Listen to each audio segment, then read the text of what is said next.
Alors bonjour tout le monde, j'espère que vous êtes bien réveillés. فايقين مزيان.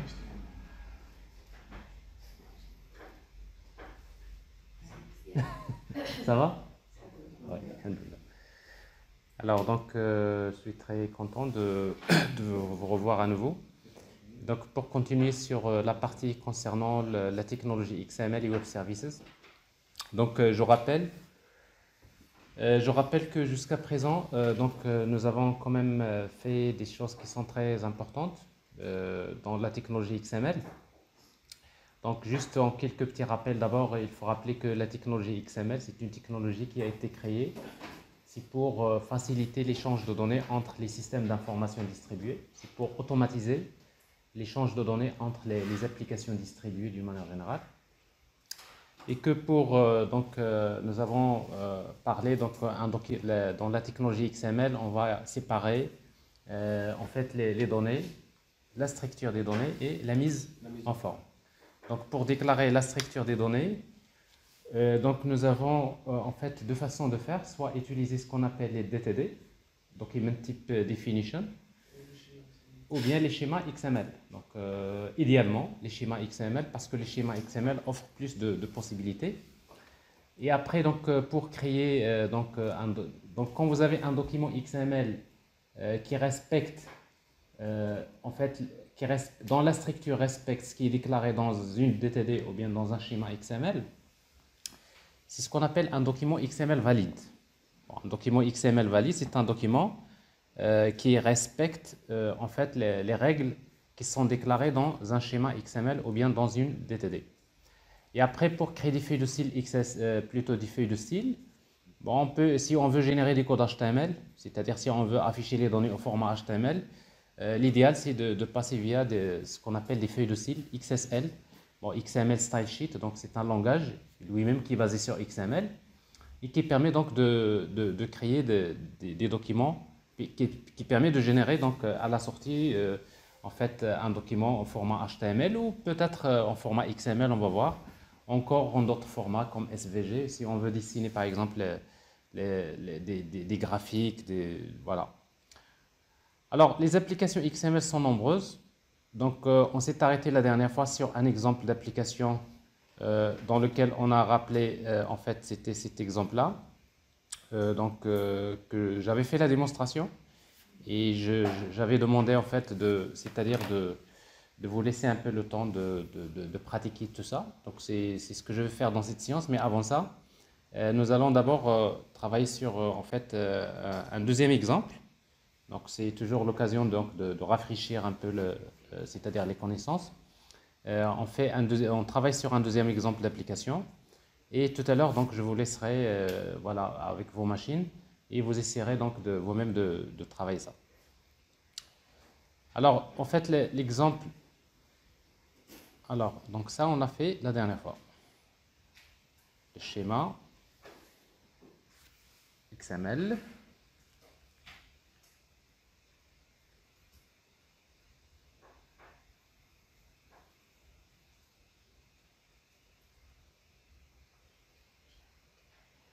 Rapport.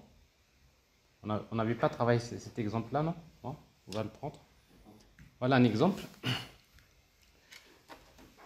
Donc l'exemple d'application concerne un service d'envoi de mandat qui établit mensuellement un rapport qui contient donc les mandats envoyés.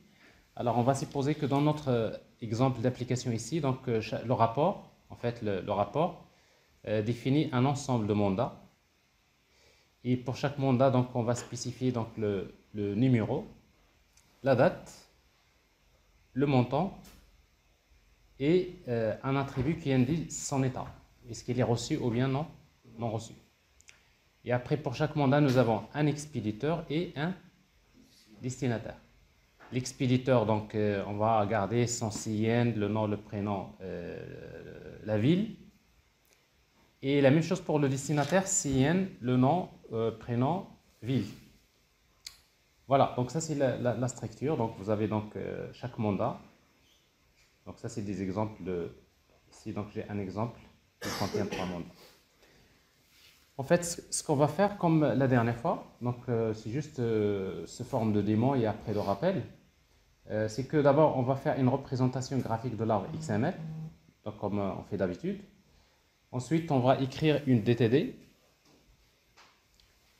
euh, Document Type Definition. Donc on va créer une DTD pour déclarer la structure des documents XML. Ensuite, on va créer le schéma XML. Donc c'est toujours rappeler un peu toujours la même chose. Et après, on va essayer donc de créer des feuilles de style XSL qui permettent donc de nous donner quelques affichages. Par exemple, pour chaque mandat, donc on va spécifier la date, l'expéditeur, le destinataire, l'état, le montant, et après on va faire des petits calculs comme total des mandats et les mandats reçus, non reçus, etc. Donc ça, c'est quelque chose qu'on va essayer donc de faire. Alors pour cela, donc si je reprends l'exemple que j'ai ici, alors je vais essayer un petit peu de garder le... Monsieur, Oui, bonjour. bonjour. Euh, On a un exercice avant celle-là, c'est à propos de la bourse. Ah, y est, La donc bourse c'est des l'exercice. sociétés. Oui. Alors c'est l'exercice que je vais qu'on va travailler tout à l'heure, d'accord? Ok. Celui de la bourse. Donc cet exercice-là, pour moi, c'est juste pour un petit peu rafraîchir et rappeler un peu les concepts, d'accord? On va commencer avec celle-là, Oui, après on va passer exactement, exactement, aux bourses. D'accord. exactement. Après, on va vendre les actions et on va s'enrichir. Ok. Bah, il faut d'abord envoyer de l'argent à des gens qui en ont besoin, n'est-ce pas? Alors, vous êtes encore des étudiants, donc vous n'arrêtez pas d'appeler vos parents pour leur demander j'ai besoin d'argent, envoyez-moi de l'argent, n'est-ce pas? Envoyez-moi de l'argent sous format XML. Ce format XML, voilà, maintenant, effectivement, vous allez le recevoir format XML. Alors, donc, comme je viens d'expliquer à votre collègue, en fait, l'objectif de la démo que je vais vous faire, comme je disais, c'est juste une façon un petit peu de rappeler, parce que je sais très bien que à chaque fois qu'il y a de nouveaux étudiants qui sont inscrits, ben, et en tout cas pour ne pas qu'ils soient déchaînés, donc, mais en même temps pour vous aussi, pour rappeler toujours les concepts fondamentaux, mais également chaque exemple, il apporte quelque chose de nouveau. Alors donc ici, la première question. La première question, c'est faire une représentation graphique de la XML. Alors, ce qu'on attend généralement de vous quand on vous demande de faire une représentation, parce qu'il faut juste rappeler qu'un document XML, c'est une base de données hiérarchique. Il a une c'est fond d'un arbre, c'est une base de données hiérarchique. Donc, on va commencer par les... Et un document XML, il a toujours un élément racine. Et dans notre cas, c'est quoi l'élément racine? C'est rapport. Donc, je vais dessiner ici l'élément rapport. Et après le rapport, qu'est-ce qu'il contient? Ben, il contient plusieurs mandats. Donc vous voyez, donc le rapport contient plusieurs éléments mandats. J'ai un, 2 et 3. Alors pour cela, donc, je peux le représenter comme ça avec un plus. Ici, mandat. Et après, donc, mandat, il a des attributs. Alors ici, donc, l'élément mandat, il a des attributs. Il y a le nom, la date. Donc on va représenter ces attributs comme ça.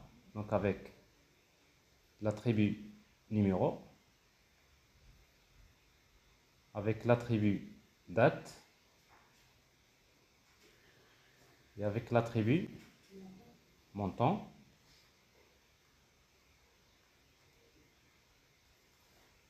et avec l'attribut état. Alors pour nous, l'état, donc c'est un attribut énuméré qui peut avoir deux valeurs possibles, reçu ou bien non reçu.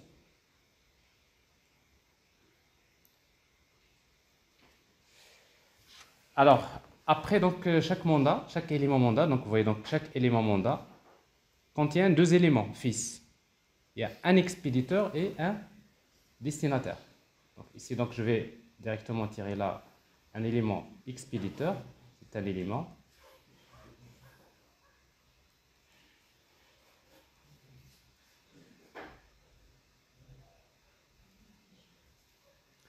Alors chaque expéditeur est défini par les attributs CN, le nom, le prénom et l'attribut ville. Et après, c'est la même chose pour le destinataire.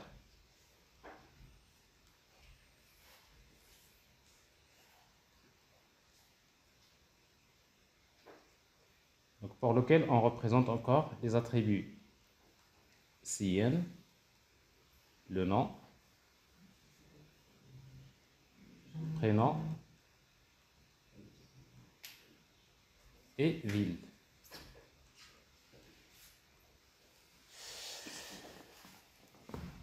Alors ça, c'est ce qu'on appelle, bon ça c'est quoi? C'est la représentation graphique de l'arbre XML. Tout simplement, c'est une représentation graphique de l'arbre XML. Bon, c'est toujours bien d'avoir généralement quand on a devant nous un schéma XML, parce que parfois c'est très difficile de lire du texte, mais c'est plus simple de comprendre la structure à travers un graphe comme ça. Ça c'est la première. La deuxième, c'est maintenant on va traduire. Donc on va traduire ce schéma, c'est-à-dire cette représentation graphique, il faut la déclarer dans un langage. Alors ici, donc, nous avons deux possibilités pour déclarer la structure d'un document XML. Nous avons dit qu'il y a les DTD et les schémas XML. Alors, donc c'est ce qu'on va faire. Donc la deuxième question, c'est créer une DTD. Alors dans notre cas, nous utilisons l'éditeur Oxygène comme éditeur XML.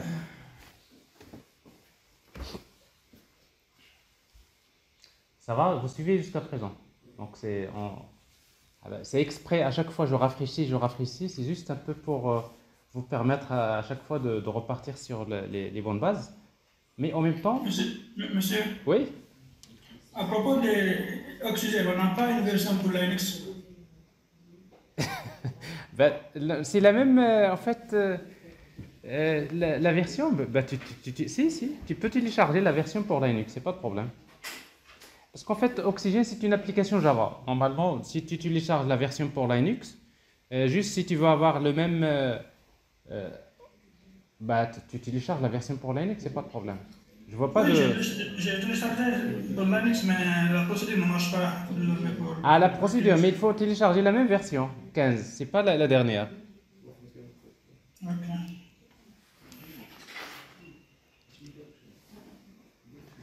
C'est bon? Alors, donc, qu'est-ce qu'on veut faire? On va créer une DTD. Nouveau. Alors, ici, donc, nouveau document. Bon, un nouveau document. Ici, donc, ce qui nous intéresse, c'est... donc, si vous voulez avoir... en fait, dans nouveau document, vous allez trouver toutes les possibilités. Ben, vous savez que dans les DE, vous allez écrire parfois beaucoup de choses. Les documents XML, XSL, les schémas, les DTD, XQuery, vous pouvez écrire des styles CSS, etc. etc. Bon. Mais nous, ce qui nous intéresse ici, c'est déclarer la structure d'un document XML. C'est Document Type Definition. Alors, pour déclarer la structure d'un document XML avec une DTD, donc on utilise... Alors, vous allez m'aider maintenant, parce que là, vous devrez le connaître. C'est Element, n'est-ce pas? Alors, quel est l'élément qu'on va déclarer? Alors, on va déclarer tout simplement l'élément rapport, c'est la racine. Donc, l'élément rapport contient plusieurs mandats. Alors, rapport. Alors, en DTD, pour dire contient plusieurs mandats, on va utiliser donc mandat plus. Alors, je vous rappelle juste qu'un espace entre le nom de l'élément et la parenthèse, elle est obligatoire. Ouais. Ça, c'est DTD, c'est l'antiquité. Parce que si vous ne mettez pas espace pour lui, donc la parenthèse fait partie du nom de l'élément, il n'a aucun moyen pour ça. Donc il faut toujours, il y a trois parties, il y a element, le nom, la déclaration. Donc il faut toujours marquer ça avec minimum un espace. Donc ici, vous avez en fait rapport contient plusieurs mandats. Également, on va déclarer l'élément mandat. Alors l'élément mandat, qu'est-ce qu'il contient? Il contient un expéditeur et un destinataire. Alors, comment on va écrire ça? On va dire expéditeur, virgule, destinataire. Alors, l'élément mandat contient un expéditeur et un destinataire. Alors, je vous rappelle que si vous mettez par exemple ici expéditeur plus, destinataire plus, ça veut dire quoi? Ça veut dire que l'élément mandat contient plusieurs expéditeurs et plusieurs destinataires. Bon, c'est pas vrai. Alors, je vous rappelle également que vous pouvez mettre par exemple point d'interrogation. Si vous mettez point d'interrogation comme indicateur d'occurrence, ça veut dire 0 ou bien 1. C'est-à-dire qu'il peut avoir soit 0 expéditeur ou bien maximum un expéditeur. Si on ne met pas l'indicateur d'occurrence sur les éléments, c'est quoi l'indicateur d'occurrence par défaut? Minimum c'est 1, maximum c'est 1. Donc c'est ce qu'on veut, un seul expéditeur et un seul destinataire. Alors, autre chose, ça j'en ai pas parlé dans les exemples passés. Alors quand vous mettez virgule, ça veut dire que l'ordre, il est à respecter. C'est-à-dire je dois commencer d'abord par expéditeur, ensuite destinataire. Mais si j'utilise pipe, ça veut dire que l'ordre n'est pas obligatoire. C'est-à-dire dans le document XML, je peux commencer par destinataire, après l'expéditeur. Bon, il n'y a pas de problème. Donc c'est juste la différence entre la virgule et pipe. C'est-à-dire dans le cas de la déclaration d'éléments. Alors ici donc, on va mettre virgule.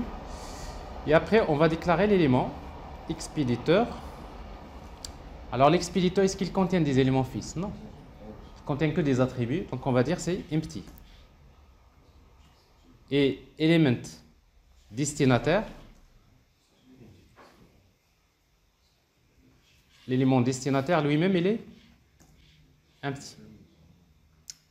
Alors qu'est-ce que vous venez de faire? Vous venez de déclarer maintenant, vous avez déclaré l'arbre tout simplement. C'est-à-dire, c'est les nœuds. C'est comme si vous dites, bah, mon document XML, la racine c'est quoi? C'est le rapport. Dans le rapport, j'ai plusieurs mandats.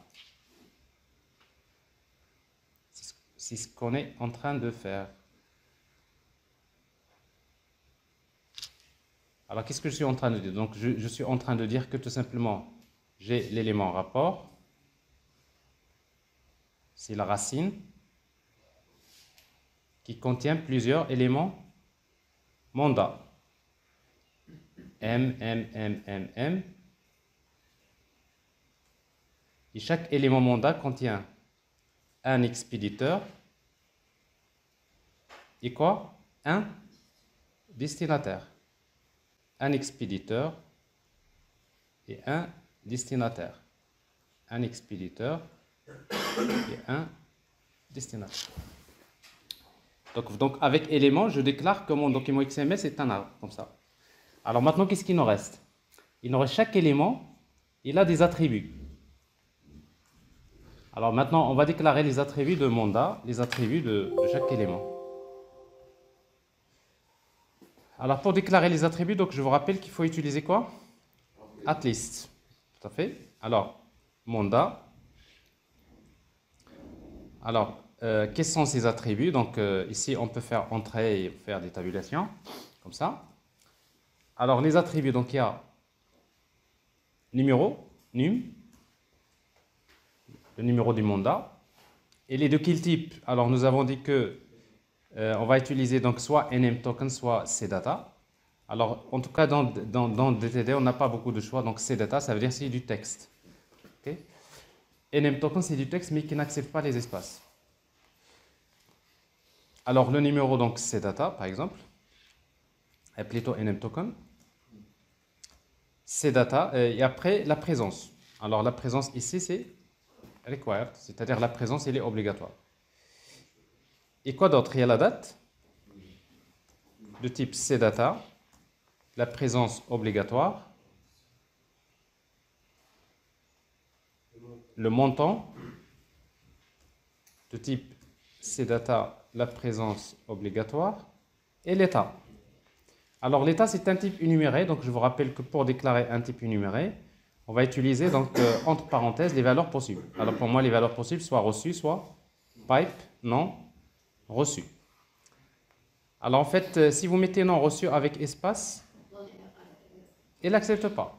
Alors pourquoi? Parce que en fait, dans les DTD, en fait, un type énuméré doit contenir ce qu'on appelle des valeurs, et les valeurs sont de type enum token. Et comme les valeurs sont enum token, il n'accepte pas les espaces. Donc c'est-à-dire ici, je vais mettre ici underscore non reçu. Pour moi, ça doit être une chaîne qui n'accepte pas les espaces.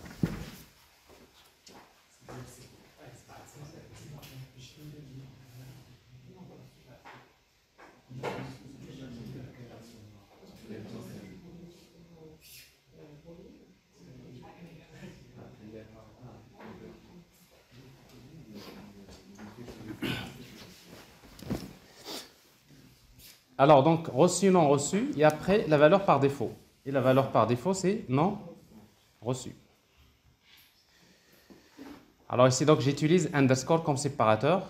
Si vous mettez tiret, il n'accepte pas. Enum token n'accepte pas les tirets comme ça. Donc, c'est underscore. Voilà, toujours, c'est... Dans le schéma XML, on n'a pas ce problème. Mais en tout cas, pour les DTD, on est obligé de faire ça.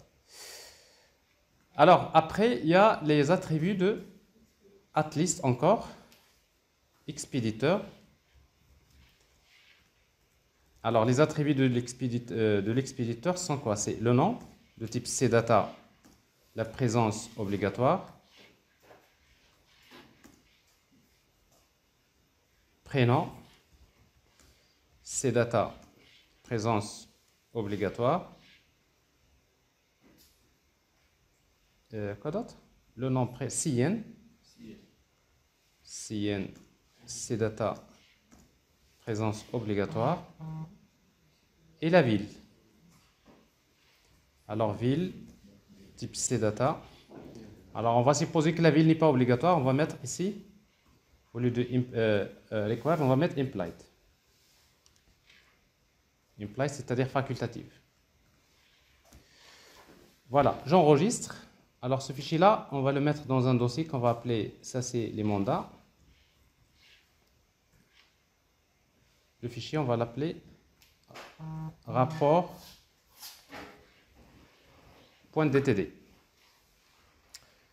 Donc ça c'est la structure, c'est la structure de la DTD. Alors il faut la vérifier. Alors voilà, khas destinataire. Voilà.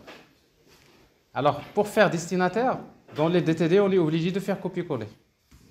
Alors, même si en fait la structure elle est la même, donc on va encore faire copier-coller comme ça. Et on va dire ici quoi? Destinataire. Alors, la même chose, destinataire, c'est CN, le nom, prénom. Oui. Les mêmes attributs. Parce que de toute façon, c'est comme ça la structure. C'est que destinataire, le même, il a les mêmes attributs. Alors, dans les DTD, on est obligé de répéter, de faire des copier-coller. Alors, est-ce que vous avez une question concernant les DTD?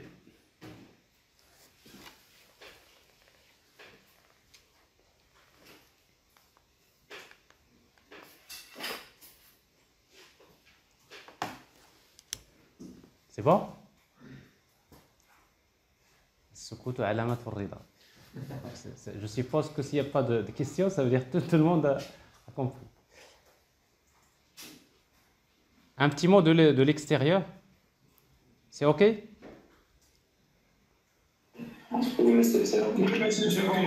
Merci. Alors, si parfois vous ne voulez pas activer votre microphone, voilà un petit message comme ça, comme Ilham qui a dit oui. Ben, un petit OK, ça me donne une idée de l'extérieur. OK, c'est toujours bien. Voilà. Aziz aussi.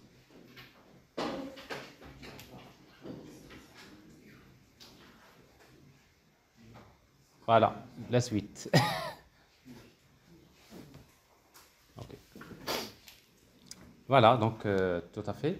Alors maintenant, il faut vérifier. Donc une fois qu'on crée la DTD, on va dire, tiens, ben, il faut être sûr que la DTD que nous avons déclarée, est-ce qu'il nous permet de nous générer un document XML qui ressemble à celui qu'on veut. Donc c'est pour cela que je crée un document XML.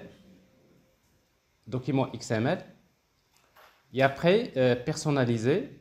Alors ça, c'est un document qui va être validé par la DTD. Donc je vais chercher rapport.dtd. il faut spécifier la racine, ces rapports, la racine du document XML et on crée le document. Bon. Alors ça nous génère un peu la structure suivante, ça a l'air d'être bon. Donc je vois ici, alors ça a l'air d'être bon, donc je vois ici donc, le numéro, donc je peux mettre par exemple un numéro. La date, on va mettre une date. Le montant, on va mettre une valeur. Et l'état, vous voyez donc l'état, donc c'est un type énuméré, donc il peut être soit reçu ou bien non reçu.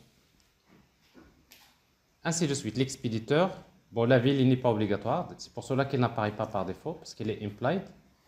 Je peux ajouter un autre mandat, etc. Je peux ajouter des mandats, je peux ajouter donc voilà, un expéditeur, un destinataire, voilà. Donc ça c'est, qu'est-ce que je viens de faire? Donc je viens de créer ce qu'on appelle un document XML valide. Donc un document XML valide, c'est un document XML dont la structure respecte les spécifications qui sont déclarées dans une DTD ou bien dans un schéma XML. Alors maintenant, on va faire la même chose. DTD, comme je disais, donc c'était un passage, c'est bien de les connaître, mais les DTD ne sont pas très... donc il y a des limites, c'est pour cela qu'on va souvent préférer d'utiliser ce qu'on appelle les schémas XML. OK? Alors, vous pouvez prendre une petite capture écran de ça. Comme ça, donc, vous la gardez de côté.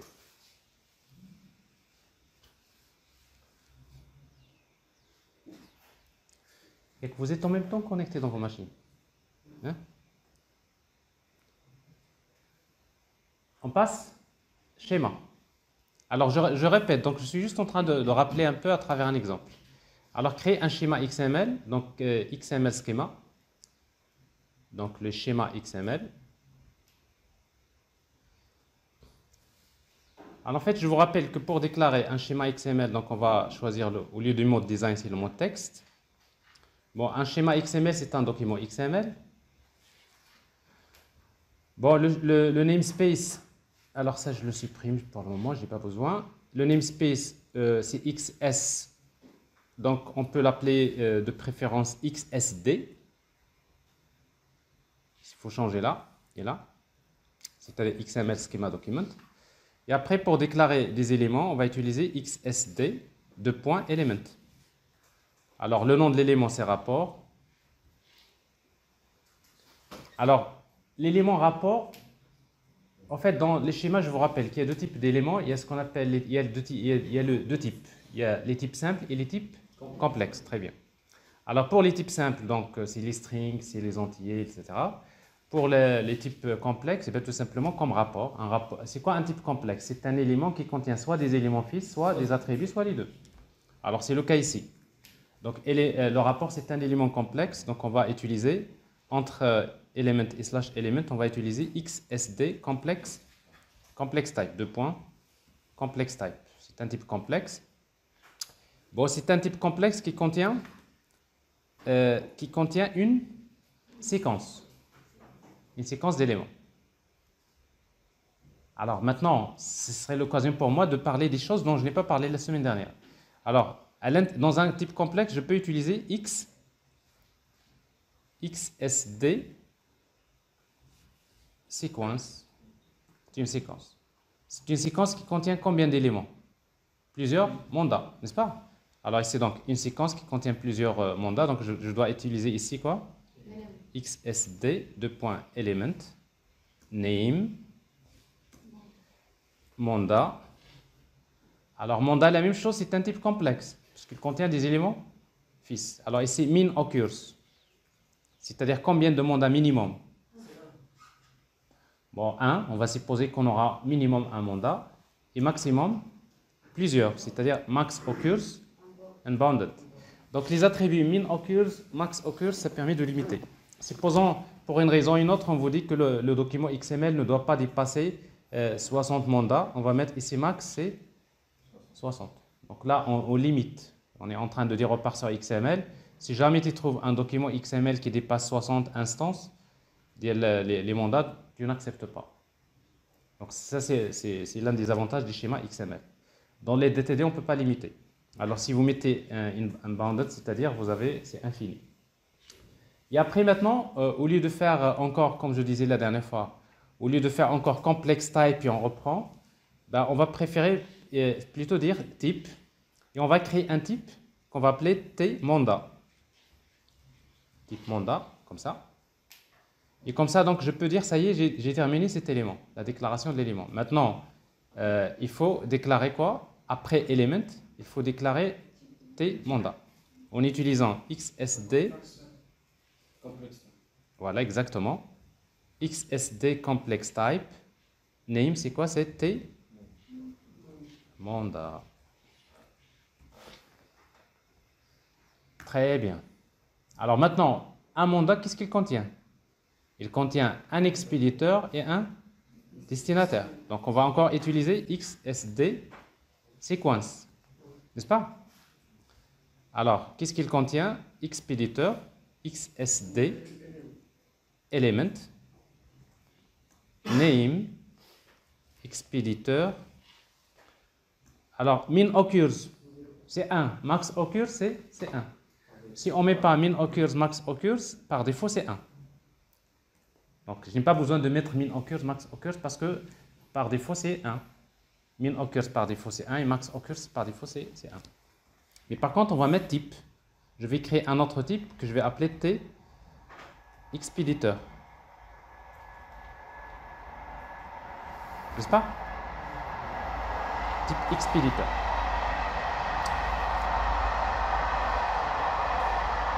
La même chose, il contient encore un autre élément, une séquence d'éléments. Il y a un expéditeur et destinataire. Le destinataire, il est de quel type? Et là, c'est intéressant. Je peux mettre, par exemple, type destinataire. Je peux créer un autre type destinataire. Mais il se trouve que le type expéditeur et le type destinataire, c'est la même? C'est la même chose parce que c'est les mêmes attributs, n'est-ce pas? Ben, tout simplement, je peux mettre, par exemple, un type, je peux l'appeler TED, c'est-à-dire type expéditeur, destinataire. Expéditeur, destinataire. Et comme ça, je n'aurai pas, comme dans la DTD, de faire des copier-coller parce qu'en fait, l'expéditeur et le destinataire, c'est le même type, c'est-à-dire ils contiennent les mêmes attributs. Donc, pour qu'on puisse un peu avoir la structure complète, il va falloir déclarer encore, voilà, XSD, complex type, name quoi, c'est TED. Alors, vous voyez tout ça, ce que vous êtes en train de faire là, c'est une façon tout simplement de déclarer un arbre. C'est comme si vous dites, j'ai un rapport qui contient plusieurs mandats. Un mandat contient un expéditeur, un destinataire. C'est tout. C'est-à-dire, c'est exactement ce qu'on a fait avec la DTD. Comme ça. C'est ça. Un rapport contient plusieurs mandats. Mandat contient expéditeur et destinataire. C'est clair? Monsieur, alors, oui. Name expéditeur. Alors, j'attends le même type. Alors, parce qu'en fait, Athéna est le même type, parce que si tu vois ici, regarde, expéditeur, il contient quoi? 4 attributs. CIN, le nom, prénom. Et le destinataire, c'est la même chose. CIN, nom. Parce que c'est le même type, donc je n'ai pas besoin de déclarer de type différent. Oui, j'ai compris. Merci. C'est clair? Alors, autre chose. Maintenant, tout à l'heure, j'ai parlé de séquence. Dans un élément complex type, vous avez séquence. Séquence, ça veut dire quoi? Ça veut dire qu'il faut respecter l'ordre. Séquence, ça veut dire que je dois avoir d'abord un élément expéditeur, ensuite un destinataire. Donc, je ne peux pas mettre destinataire après expéditeur. Donc, séquence, l'ordre est à respecter. Supposons l'ordre n'est pas important. Qu'est-ce que vous allez faire à la place de séquence? Vous utilisez all.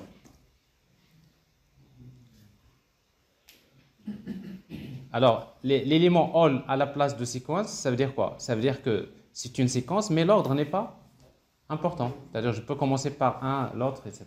Donc, l'ordre n'est pas important. Alors, il n'y a pas que ça. Il y a également d'autres. comme par exemple choice. Alors c'est un peu plus compliqué. Il se peut parfois que vous avez parfois si vous mettez par exemple choice, expéditeur, destinataire, ça veut dire quoi? Ça veut dire qu'un mandat peut contenir soit l'expéditeur, soit destinataire, pas les deux. C'est un peu il y a des cas par contre ça dans XML.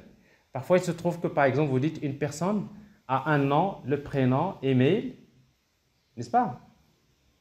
Plutôt il a le nom, le prénom, obligatoirement une personne. Mais après il a soit l'email, soit le téléphone. Je ne veux pas les deux, n'est-ce pas? Alors quand vous dites soit email, soit téléphone, alors comment vous pouvez faire ça? C'est en utilisant l'élément choice. Alors choice c'est... Alors ça on ne peut pas le faire dans les DTD, mais on peut le faire dans les schémas XML. C'est-à-dire quand vous créez un élément, bon là il faut choisir entre ça et ça et ça et ça.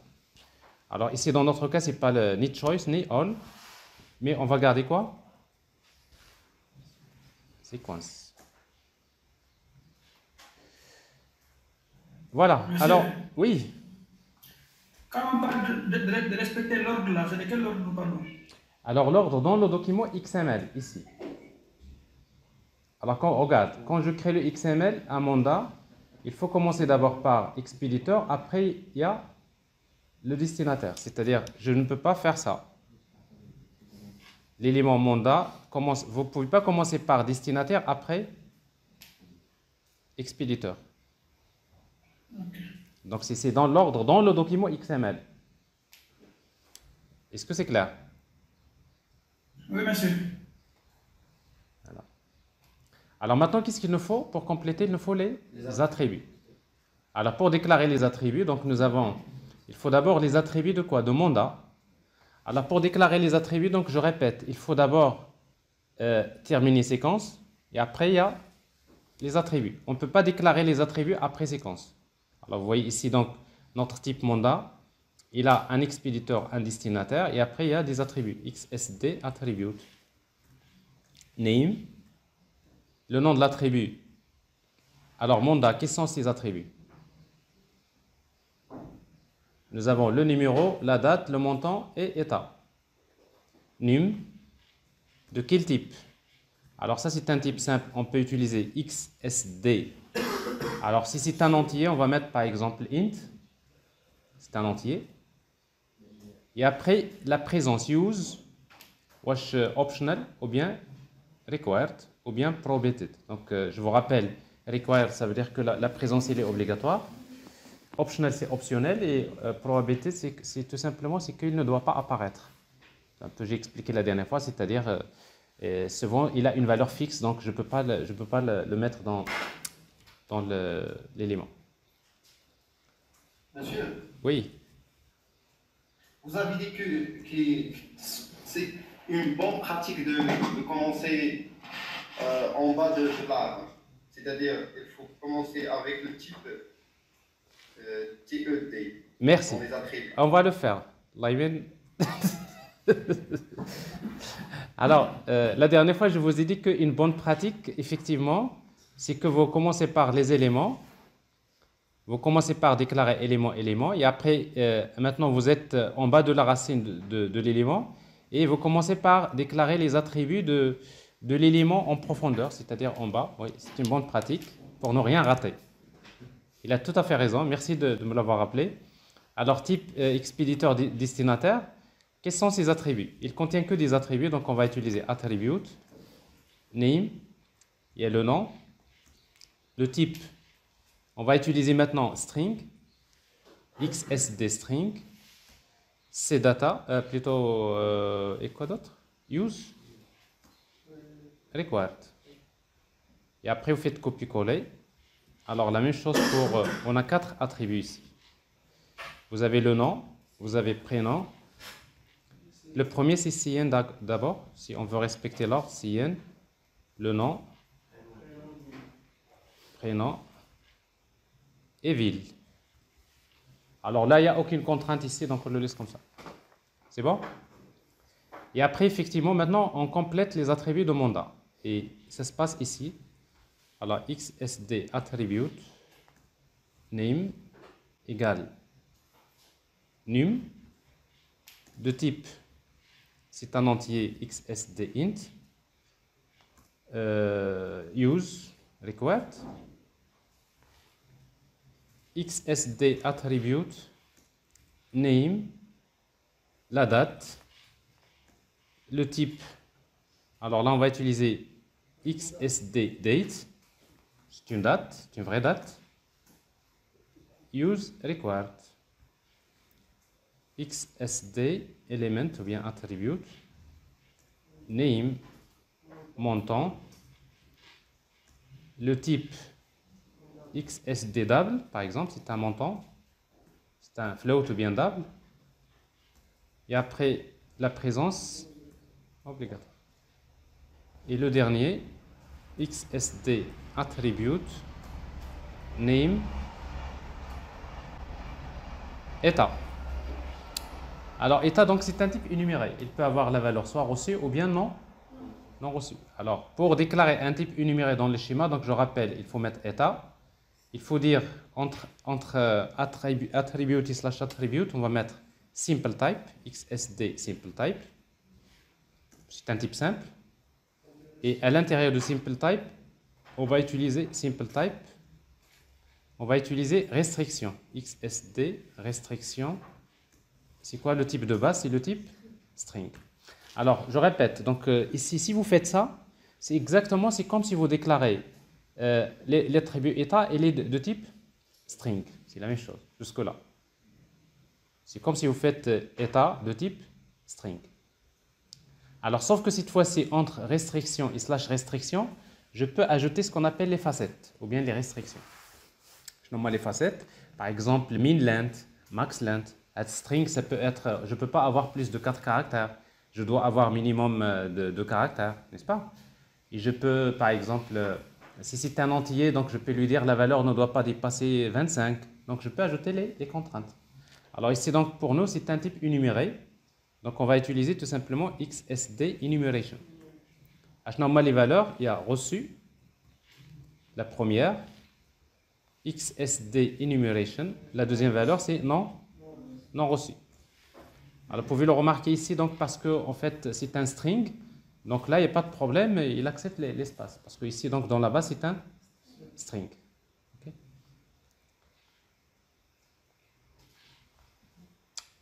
C'est bon? Et voilà, donc nous avons terminé la déclaration de notre schéma XML. Donc, ça, si vous avez, peut-être le troisième exemple que je suis en train de vous montrer. Et ça, si vous le faites une deuxième fois, la troisième, etc., après, vous allez comprendre facilement comment construire le schéma XML. Donc, enregistrer. Le fichier, Monsieur, on va... Oui. Une remarque sur le montant aussi. Oui.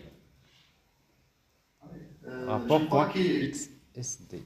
y a une contrainte sur le montant. Il faut quand même qu'elle soit strictement positive. On n'a pas un montant négatif. Par exemple, alors si vous voulez ajouter ça, donc le montant ici, alors qu'est-ce qu'on va faire pour faire ça? Ben, tout simplement, on va enlever ça. Supposons que le montant doit être supérieur à 50 dirhams. Qu'est-ce qu'on va faire? On va dire ici le name montant. On va dire quoi ici? Simple type. XSD restriction. Ici, on va utiliser XSD min exclusive ou là inclusive. Inclusif, c'est-à-dire, si vous mettez par exemple 50, c'est-à-dire 50 inclus. 50.0. Monsieur, la base. Oui, la base. Alors, effectivement, la base, c'est double. Donc, minimum, XSD, max exclusive, exclusive, inclusive. Alors, si vous mettez ici, par exemple, 20 000, ça veut dire que le montant doit avoir minimum 50, mais 50 inclus, ou égal, 50. Mais c'est exclusif, ça veut dire que 20 000, il est exclu, c'est-à-dire ça doit être inférieur strictement. C'est ça, bon, inférieur strictement, là, inférieur égal, supérieur égal, c'est ça, inclusive et exclusive. Alors ici, dans notre cas, on va mettre inclusive. C'est-à-dire, le montant 20 000, on l'accepte, inclus. C'est bien de poser des questions comme ça. Alors, vous voyez, donc, vous avez compris un peu le principe. Avec le schéma, on peut être sûr d'avoir des documents XML valides. C'est-à-dire, dont les données respectent une structure bien déterminée. Est-ce que c'est clair? Alors, le fichier, il faut l'enregistrer avec l'extension XSD. Et après, on va vérifier déjà, bon, au niveau design. Au niveau de design, vous pouvez toujours voir votre schéma. C'est toujours... alors, dans vos rapports, généralement, à l'entreprise, souvent, ça, c'est des trucs qui sont très utiles parce que, donc, on a besoin de voir un peu la structure. Donc, ici, qu'est-ce que j'ai ici? Rapport contient plusieurs mandats.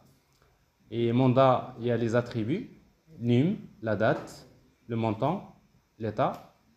Et l'état, donc, je vois bien ici qu'il peut avoir des restrictions. Il y a des restrictions.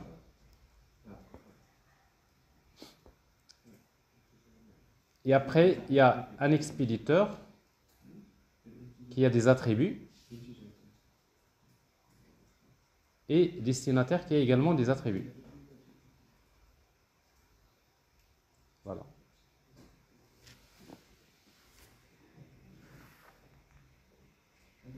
Alors maintenant, on va vérifier, on va créer un document XML valide.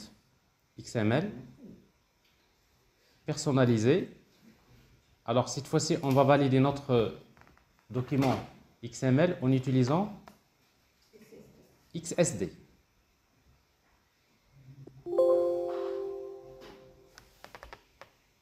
Donc XSD. Alors c'est quoi l'élément racine? C'est rapport. Bon, par défaut, il le détecte. Et voilà, je crée mon document XML et je vois bien ici que j'aurai quelque chose de mieux. Parce que là, je mets une valeur. La date, ça doit être une vraie date, sinon il ne l'accepte pas. Ça passe. État, ça va être reçu ou bien non reçu. Expéditeur, il y a aussi bon, il y a la ville parce qu'on a mis tout required. N'est-ce pas? Parce que si vous enlevez la ville, ici il n'accepte pas. Alors pourquoi? Parce que la ville, on a spécifié que c'est required, n'est-ce pas? Ici, je vais mettre optional. Enregistrer, valider, et après il va vous dire il n'y a pas de problème. Alors voilà, alors ici donc il est optionnel, donc là il n'y a pas de problème. Bref, donc là nous avons notre élément ici, CIN, donc on peut mettre quelque chose comme ça, le nom A, le prénom B, la ville Casablanca, etc. Alors ici pour le montant, ben, le montant n'est pas là. Vous voyez, le montant, il n'est pas là parce qu'il faut mettre, parce qu'il est important le montant. Donc ici, le montant, ici, il faut mettre use required.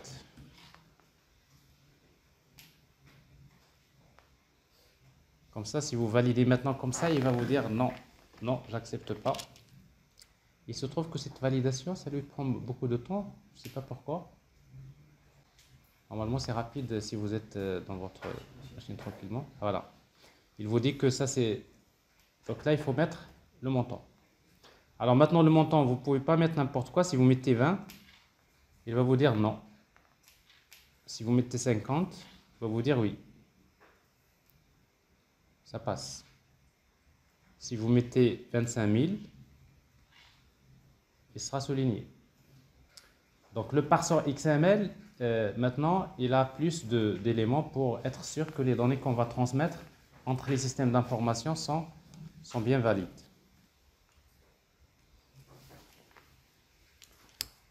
Voilà. Alors maintenant, ce que je vais faire copier-coller, je vais prendre les mêmes données que j'ai ici. comme la dernière fois.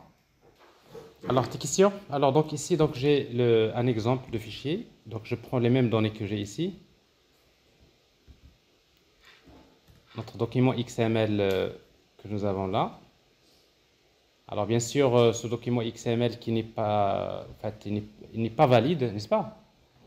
Parce que là, je n'ai déclaré ni de DTD, ni de schéma. Alors qu'en réalité, donc, il faut choisir soit DTD, soit schéma. Alors, je suppose maintenant, j'ai un document XML qui contient les données.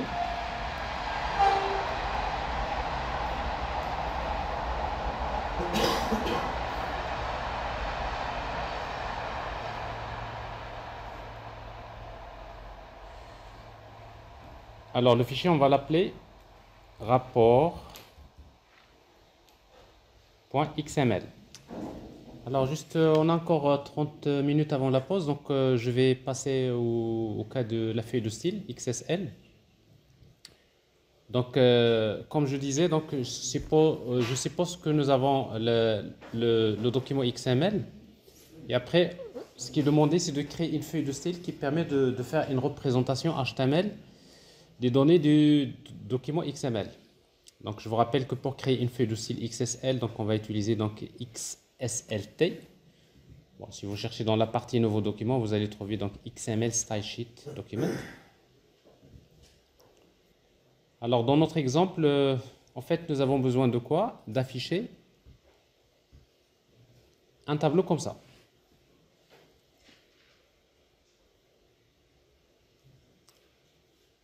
Donc, le numéro de mandat, la date, l'expéditeur, destinataire, l'état et le montant. Et après, total des mandats reçus, total des mandats non reçus. Donc, pour créer une feuille de style XSL, donc, comme je disais, ça commence par quoi? C'est XSL template avec match égale slash. Pour le moment, slash, ça veut dire que je vais commencer à partir de la racine du document XML. Et après, on va générer notre document HTML. Donc, c'est une HTML directement, comme ça. Le titre de notre document dans Head, donc vous pouvez ajouter Title, c'est le titre du document. Ça, c'est le rapport. Et dans la partie Body, donc, nous allons créer un tableau, table, avec une bordure, par exemple, égale à 1, avec la largeur 75% comme largeur de la page. Et après, avec des lignes, avec des colonnes.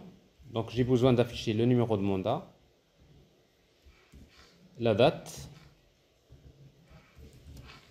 j'ai besoin d'afficher l'expéditeur, j'ai besoin d'afficher le destinataire et j'ai besoin d'afficher le montant. Oui? Monsieur, est-ce qu'il y a une différence entre XHTML et le fait de style XML? La différence entre quoi? XHTML et l'effet de style XML. Non, en fait, c'est complètement différent. Alors, la question que vous posez, le XHTML. Oui. Alors, en fait, c'est quoi le XHTML? Le XHTML, c'est le HTML dans lequel on respecte les 4 règles de XML. C'est-à-dire quoi? Si vous créez un document XML dans lequel vous avez une racine, toutes les balises soient fermées, la valeur des attributs entre double quotes, et dans lequel vous respectez l'imbrication, et après vous pouvez dire c'est le XHTML, c'est tout. Donc vous voyez, donc c'est quoi un document XHTML? Un document XHTML, c'est un document XML, tout simplement. C'est pour cela qu'on l'appelle XHTML. Parce que normalement, dans le HTML, par exemple 5, vous n'êtes pas obligé de fermer les balises. Est-ce que vous êtes d'accord? Oui. Comme BR. Donc tu peux pas faire, tu n'es pas obligé. Mais si tu fais du XHTML, tu es obligé de fermer BR. Tu es obligé de la valeur des attributs entre double quotes, etc. Voilà. Donc c'est ça le XHTML. Mais ça n'a rien à voir avec XSL. Ok, merci. Donc je vous recommande toujours, quand vous créez une feuille de style XSL, une fois que vous créez la base pour tester, vous créez un scénario de transformation, comme ça. dans lequel vous dites, je veux créer un scénario de transformation pour lequel, XSLT, pour lequel vous spécifiez c'est quoi le fichier XSL, plutôt le fichier XML, c'est rapport.xml. Ben, le fichier XSL, c'est le courant, c'est-à-dire celui qui est ouvert, accepté, éditer, parce qu'on n'a pas terminé, parce qu'il faut aller vers la sortie. Alors la sortie, donc on va générer un document qu'on va appeler rapport.html, parce qu'on veut générer un document HTML pour test, et on va l'ouvrir sur le navigateur. On va cocher ça, OK. Alors ça vous facilite juste le test, hein, pour ne pas être obligé de... Et après, vous faites appliquer le scénario de transformation. Généralement, quand vous appliquez le scénario de transformation, ça vous génère la sortie. Ça veut dire quoi, appliquer le scénario de transformation? Ça veut dire que vous appelez le parseur XML, vous lui donnez comme input, comme l'entrée, un document XML, un document, une feuille de style XSL, et à la sortie, il va vous générer le code HTML. Alors je vois rien. Alors si je vois rien, c'est qu'il y a quelque chose qui cloche. Alors la sortie, donc ici je génère un document HTML, voilà, ouvrir dans un navigateur, c'est ça, appliquer, ok, enregistrer et fermer, voilà. Alors j'applique le scénario de transformation, ça vous donne à la sortie HTML qui est généré. Bon, ça c'est le code HTML qui est généré, il est là. Vous voyez donc c'est du code HTML. Mais en même temps, il vous ouvre le fichier dans un navigateur. Alors ici, il utilise en fait par défaut un browser par défaut, donc il vous donne ça, quelque chose comme ça. Un peu ça.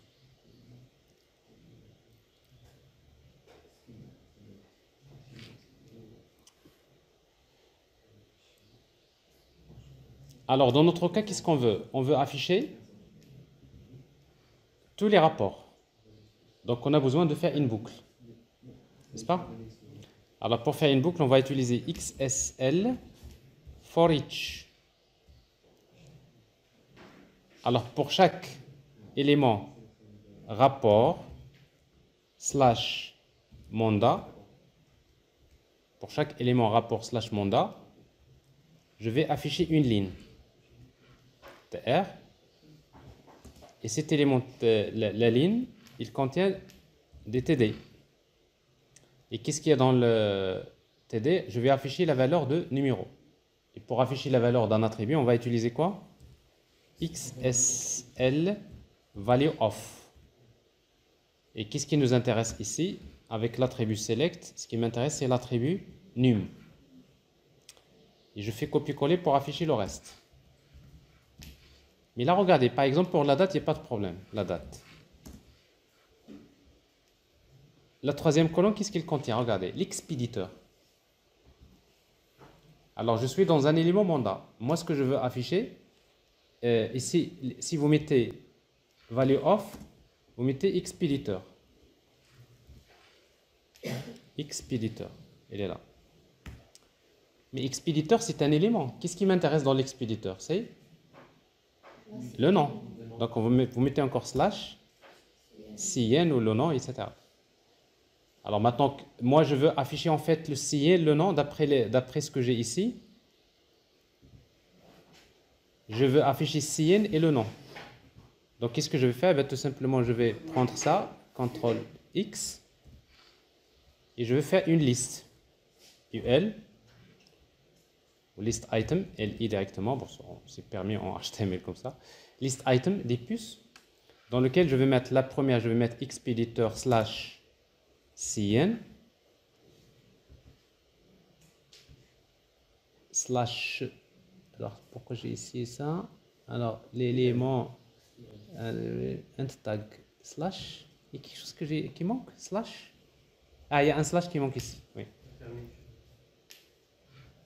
value of, et il faut que donc sinon il faut mettre slash value of, soit que vous mettez un slash comme ça, soit vous mettez slash value of comme ça. Donc ça c'est quoi? Ça c'est cn, deux points. CTRL C. Plutôt le CN, je le mets à l'intérieur de list item. Ici. CN 2 points.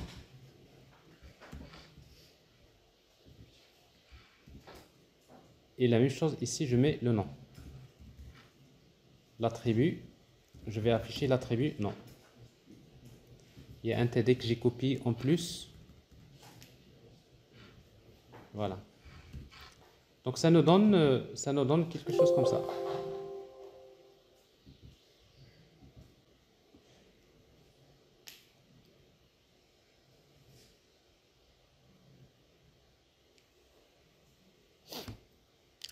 Alors donc je vois ici donc le numéro, la date, je vois ici CN et le nom. Alors la même chose pour le destinataire. Alors pour le destinataire, je fais pareil. Monsieur, Oui, pour le fichier .xml, oui, il n'est pas, c'est pas un fichier valide.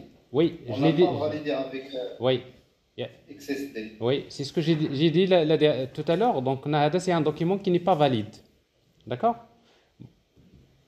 Bah alors si vous voulez le valider, il faut lui ajouter l'entête et après il faut que les données soient valides. Moi je voulais pas prendre du temps, je voulais pas perdre le temps dans la validation. Je suis passé directement à XSL. Mais bien sûr vous le faites, d'accord? Donc le fichier XSL va être généré même si on n'a Oui, pas validé oui, oui. le fichier .xml. Un document XML, on n'est pas obligé qu'il soit valide. On peut avoir un document XML bien formé, mais non valide. C'est-à-dire un document XML qui respecte les 4 règles, mais qui n'a pas ni de DTD ni de schéma. Ça, vous voyez, donc il n'y a pas de problème.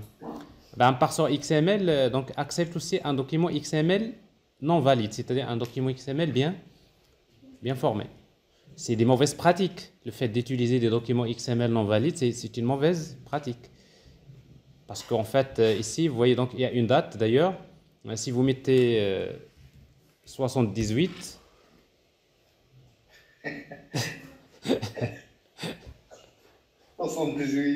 ben 78, le parseur XML, il va rien vous dire, hein, n'est-ce pas? Oui, oui. Ben donc c'est un document XML qui est bien formé. Il est très content de le lire, il n'y a pas de problème, il a compris. Mais c'est pas bien. Pourquoi? Parce que quand un document XML qui n'est pas valide, on peut y trouver des données qui ne sont pas valides, tout simplement. Bien compris. C'est clair? Alors tu vois bien 78 ici, il n'a pas honte de l'afficher. Parce que là, pour lui, c'est une donnée.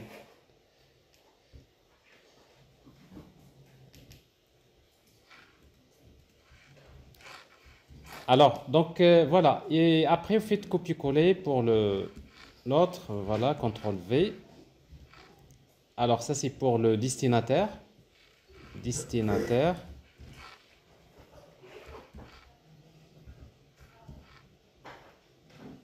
Et après, on va afficher le montant. C'est XSL value of select. L'attribut, c'est montant. Quoi?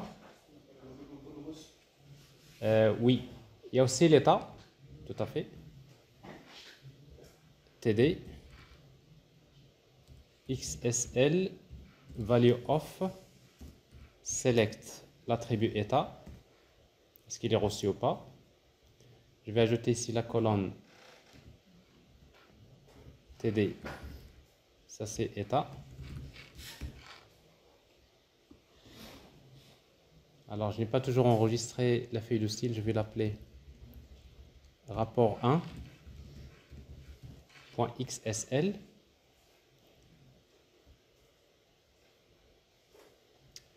Donc, j'ai l'état. Je visualise.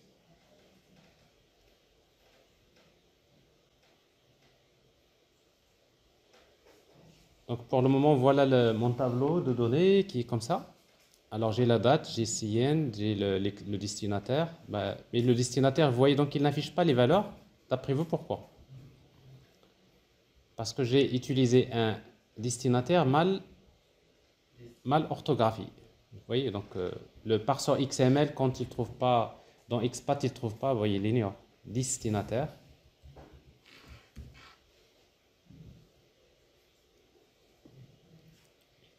Donc ici, donc, je vois le destinataire, l'état reçu, non reçu, etc.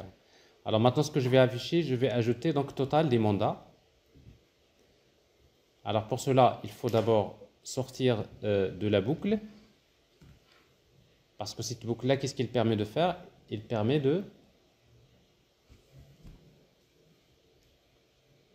Voilà, il permet de répéter cette ligne. Cette ligne-là. Donc pour chaque mandat, on va afficher une ligne TR. Une fois que je termine la boucle, je vais ajouter une autre ligne dans laquelle j'ai TD, total des mandats, total des montants. Et après, je fais encore TD, XSL, value of, select. Et dans select, cette fois-ci, on va utiliser, on va utiliser sum, la somme, n'est-ce pas? Total des mandats, je vais utiliser sum. De quoi? De rapport slash mandat slash montant. Ça, c'est total total des montants de tous les mandats. Alors ici, donc, si vous voulez avoir voilà, si vous voulez avoir en fait le total des mandats reçus, total des mandats reçus, qu'est-ce qu'on va faire? Les crochets. Les crochets. Les crochets Entre... Où est-ce qu'on va placer les crochets? Après mon. Machine montant. Là, qu'est-ce qu'on veut filtrer? On veut filtrer les mandats. Donc je vais chercher tous les mandats, mais quel mandat? Je ne veux pas tous les mandats. Mandat entre crochets. Where. La condition, c'est état égal reçu. Vous voyez? Slash montant. Donc il faut bien savoir placer l'élément. C'est comme si vous lui dites, cherche-moi les mandats dont l'état est reçu, mais qu'est-ce qui m'intéresse moi? Je veux faire la somme des montants. Alors les mandats non reçus, c'est pareil. Et ça vous donne quelque chose comme ça. Alors pour ça, pour moi, c'est un exercice en même temps de rappel, c'est un exercice d'application. Parce qu'après, donc alors là, ça affiche les données, mais quel est le moyen qui vous permet de fusionner les cellules en HTML? C'est d'utiliser callspan. Ici, donc cette colonne-là, je vais utiliser callspan, par exemple 4. Je vais fusionner 4 colonnes. 5. 5. Alors, callspan 5. 4. 4 ou la 3 ou la 5? 3. Non, il y en a 4. Parce qu'en fait, au total, vous avez, je pense.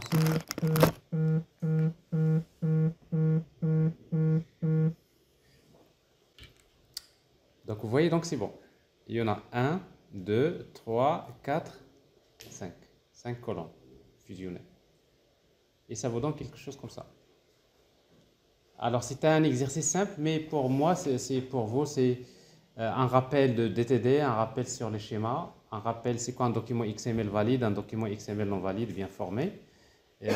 Comment créer une simple feuille de style XSL dans laquelle on utilise quelques expressions. Je vous rappelle que tout ce que vous mettez dans select, tout ce que vous mettez à l'intérieur d'un attribut select, c'est quoi? C'est une expression expat. Expat, c'est l'équivalent de SQL pour les bases de données relationnelles. Après, dans l'exercice suivant, on va rencontrer d'autres expressions expat qui sont relativement un peu plus complexes. Et après, on va essayer donc de voir que dans expat, on peut parfois extraire beaucoup d'informations, beaucoup d'indicateurs si vous voulez, des métriques, si vous voulez, des mesures, parfois pour les prises de décision. Alors ici, donc, pour le moment, c'est quelque chose de plus simple. Donc, je préfère, dans un premier temps, que vous arrêtez là et de maîtriser d'abord cette partie-là. Alors, si vous avez des questions,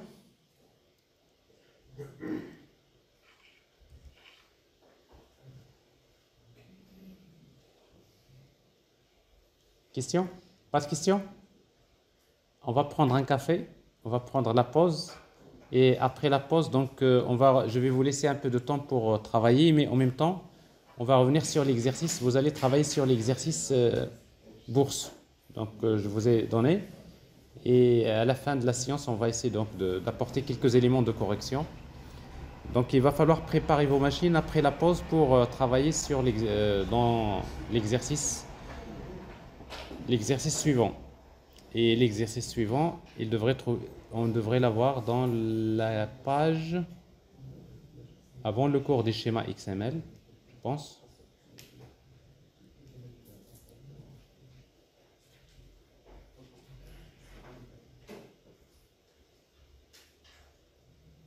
Voilà. Sur le slide 30.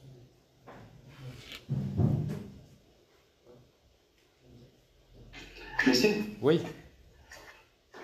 est-ce que vous pouvez nous envoyer ce dernier fichier HTML? Alors regardez, vous avez ce fichier, c'est-à-dire cet exercice-là. C'est ça? Oui, juste Alors regardez, ces lignes, oui. oui, regardez ce que je vais faire dorénavant. Dorénavant, comment on va partager. D'ailleurs, comment vous aussi, quand vous allez faire vos rapports, voilà ce que je vais faire, fermer tout ça. Alors, on va utiliser GitHub, parce qu'en fait, là, vous devrez l'utiliser dorénavant après. Bon, ça serait l'occasion donc de faire une petite démo. Alors, ce que je vais faire, donc pour chaque... D'ailleurs, pour vous, la même chose. Il va falloir que tout le monde, vous devrez créer un compte GitHub.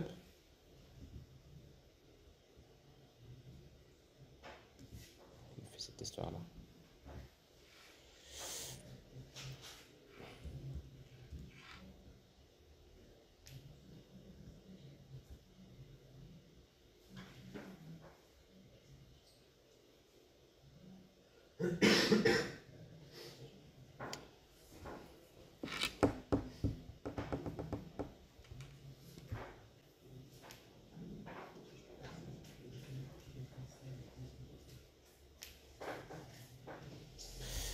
Alors, github.com. Alors, vous devrez, en fait, je vous montre ça, c'est juste parce que après, à chaque fois que vous faites un travail, il y a un compte rendu que vous allez faire. Et d'ailleurs, c'est ce que vous allez voir soit avec moi, avec Monsieur Dive, avec les autres profs. Vous allez devoir, tout le monde, prendre l'habitude de travailler avec GitHub pour ceux qui le font pas. Donc, moi, ce que je vais faire maintenant, je vais faire juste une petite démo dans laquelle je vais créer un repository GitHub et je vais en fait taper quelques commandes qui vont me permettre de partager avec vous le code source de cet exercice-là. Comme ça, vous pouvez consulter directement vous pouvez consulter ça sur le lien du repository GitHub. Ce problème, c'est que ça rame. Je ne sais pas si c'est un problème de connexion ou autre chose. Alors, donc je vais créer un repository ici, new repository.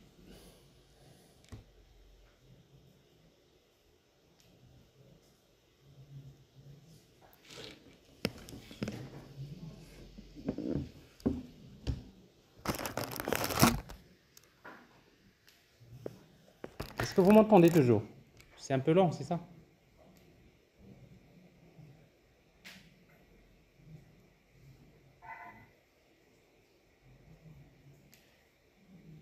Alors, donc je vais le repository, je vais l'appeler XML rapport. Bon, c'est un repository public, je le crée.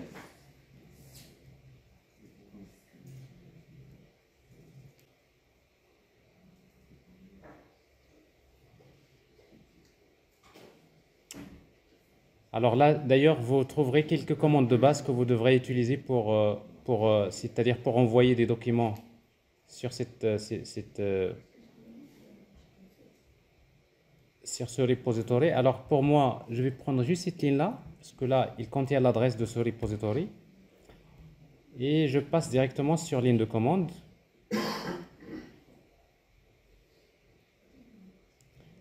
Alors, je ne me rappelle plus où est-ce que j'ai mis tout ça. Il y a un dossier.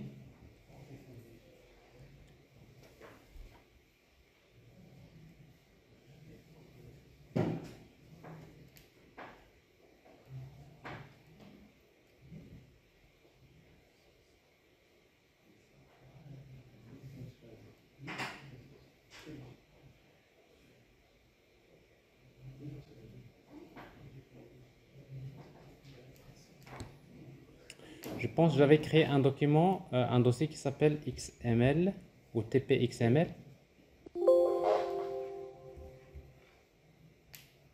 TPXML,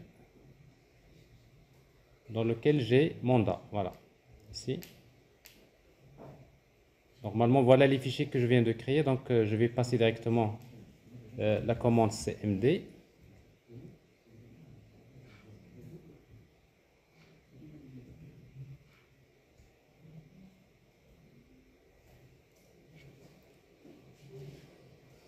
Alors, je suis dans le dossier où se trouvent les fichiers.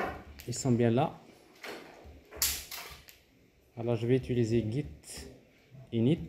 Ça, c'est la commande pour initialiser le repository.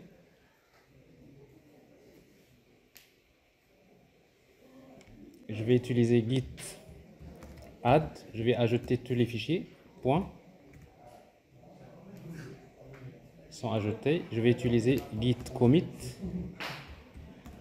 avec un message first commit.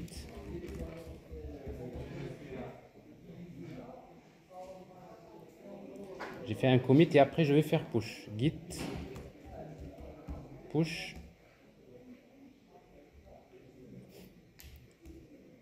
Alors, origine.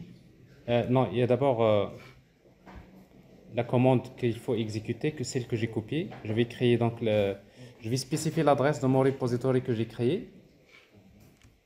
Je l'appelle origine et après je vais faire git push origine.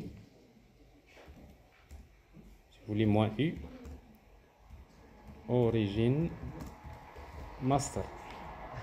Alors normalement, c'est quelques secondes, vous faites ça, parce que ça, c'est des choses que vous aurez après l'habitude de, vous allez faire vous-même.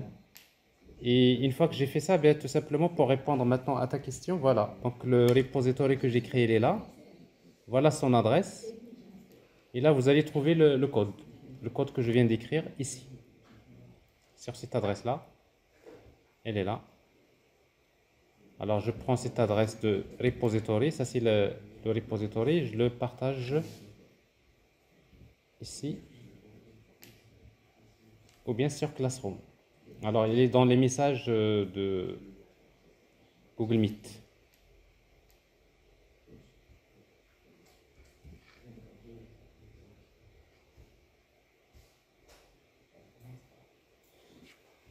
C'est bon? Alors, tu voulais voir le code source de l'exercice, il est là. Donc, pour vous, donc, vous allez le retrouver ici. Alors, dorénavant, à chaque fois, à la fin de chaque séance, quand je fais les démos, etc., je vais faire ce travail et vous allez trouver le repository sur Classroom. Donc, ça vous permet de consulter, en tout cas, les documents, surtout pour les démos, le code source. Est-ce que c'est ce que tu voulais? Merci beaucoup, monsieur. Voilà. Allez, là. Un mini défense. Allez, voilà. Vous commencez déjà à faire un peu les premiers pas. Alors, vous pouvez... Donc, on va prendre la pause. Donc, on a 15-20 minutes de pause et après, on va revenir pour la suite.